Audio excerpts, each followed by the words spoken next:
Magandang araw mga kamestro. Nagbabalik tayo. Kung ikaw ay bago lang sa aking channel, subscribe na at huwag kalimutan ay hitang notification bell para ma-update ka sa mga bago nating videos. Okay, let's start. Bago tayo magsimula, shoutout po kay Teacher Armor. Sa video na ito tuturuan ko kayong mag-present ng video na may audio sa Google Meet. Ang mga kailangan lang natin ay Google Meet sa inyong browser at hanapin ang inyong video presentation.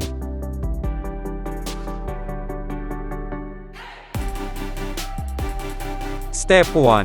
Buksan ang settings sa window. Hanapin ang system.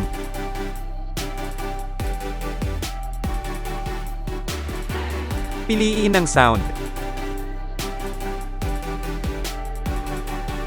Hanapin ang sound control panel. I-click ang recording. Mag-right click sa stereo mix. I-click ang enable at ang OK.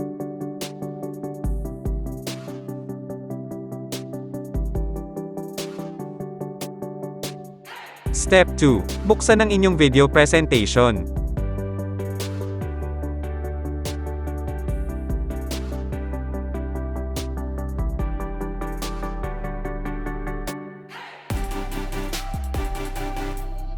Step 3. Buksan ang Google Meet.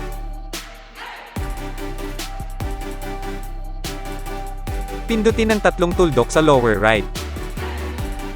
Hanapin ang settings. Pumunta sa audio at piliin ang default stereo mix.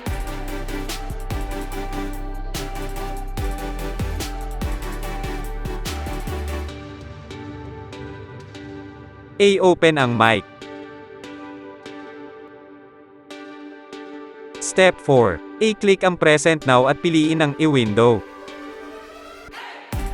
Hanapin ang video at i-share.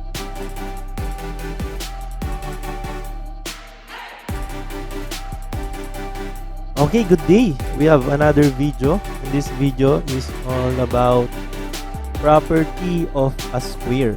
Makikita sa upper right na We have gumagalaw ang here tatlong guhit, square. indikasyon na na-detect ang iyong audio.